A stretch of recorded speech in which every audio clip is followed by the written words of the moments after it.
Joining me right now, another leader in the party, New York Congresswoman and House Republican Conference Chairwoman, Elise. Congresswoman, it's great to see you this morning. Thanks very much for being here. Great to see you, Maria. Can you give us a sense of where we are on this continuing resolution? Well, we're continuing conversations with members all across the House Republican Conference, and I think what the Speaker pointed out is this was a negotiated language between the House Freedom Caucus as well as the House Main Street Partnership.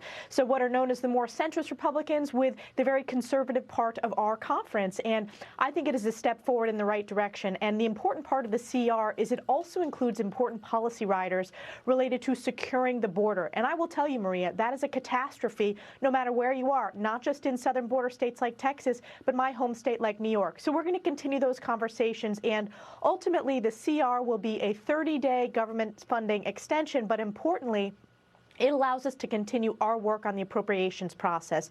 You talked about the historic national debt. House Republicans are committed to reining in spending, and as we move through the appropriations process, that's what we're focused on, to rein in the reckless spending that we've seen under Joe Biden. Yeah, I think it's really important that you underline where the common ground is, and I know that there's common ground around securing the border. We all know that it's a complete disaster and a massive national security threat. But what happens after 30 days? Let's say you get those few people who are against Nancy Pelosi's continuation of spending, and you get them to agree that the border is, predominantly the issue right now and agree to it. What happens after 30 days? Well, in order to move through the appropriations process, that gives us more time. Our Appropriations Committee has passed out good, strong conservative bills. We want to bring those to the floor, whether it's DOD appropriations, which is important to fully fund our national security, whether it's our Homeland Security appropriations, which is critically important given this crisis at the border, given the importance of supporting our Border Patrol and Customs and Border officers. Importantly, Maria, here, what is missed in a lot of this is the first time the U.S. Senate in nearly a decade has actually passed appropriations bills. And you know who forced that? It was the House Republicans that forced that. Usually the Senate tries to jam the House with an omnibus, massive $1,000 spending package. We're not seeing that, so we want to make sure that the House has the strongest negotiating position when it comes to reining in our spending, and we believe this is the best way forward. The CR, which gives us 30 additional days, as well as important border security provisions, but that 30 days allows us to pass those appropriations bills to rein in spending. And we're going to do our job. The American people sent us to Washington to do our job, to be good stewards of taxpayer dollars. We're going to do just that. Yeah, but we're at $33 trillion in debt. I mean, how could you say we've been good stewards when, in fact, we're at $33 trillion? Look, I know, Congresswoman, that you've had some real victories within this process in terms of fully funding the DOD request of $826 billion for the defense, confronting the woke Pentagon issues, defunding the DOD's new abortion policy, funding border security, mandating enforcement policies. But your colleagues want more, and they want an end to this reckless spending. I mean, where are we on a budget? $6 trillion after all of the spending in the last 2 years? Isn't it supposed to be $1.5 trillion budget? Well, Maria, I join my colleagues in saying we have to stand up for taxpayers across this country. We have to rein in our nation's spending, particularly for the next generation. That's why we want to pass the CR, so we can continue in that 30 days to move good conservative appropriations bills and really rooting out the waste, fraud, and abuse in these various agencies, the duplicative programs, and the gross overreach and explosion of federal spending that we've seen just in the past 2 years. Joe Biden and House Democrats and Senate Democrats added $10 trillion in the next decade in just 2 years of unified single-party rule. So this is an area where House Republicans agree on. This is why earlier this year, when it came to the debt ceiling negotiations, this was the first time ever that when it came to budget caps, that we will spend less than the last Congress. So we're going to continue to work through that appropriations process and communicate that with the American people, who are also forced to balance their budgets in a very challenging economy.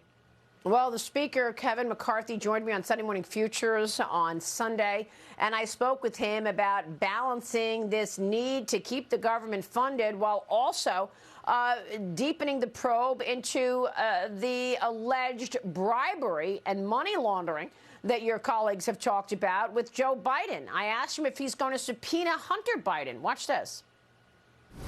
The one thing American public has to understand is there's a strategy behind everything. We only follow facts. Hunter Biden will get subpoenaed, but when's the appropriate time? Do you do it because television wants it, or do you do it around the facts and the timing when Comer? I think we should have the bank statements to actually know where did the money go, so you would know the questions to ask Hunter Biden.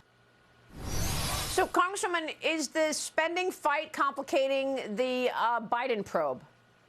No, we have to be able to do multiple things at the same time. I sit on multiple committees, and we know how to address multiple crises. I think the weaponization of the federal government and this really fundamental sense across America that there are two sets of rules. If your last name is Biden or Clinton, you get to live by a different set of rules. And House Republicans are going to follow the facts wherever they may lead. And that's why this impeachment inquiry step is so important. It ensures that constitutionally, Congress is at the apex of our power, so we can follow indeed the facts wherever they may lead.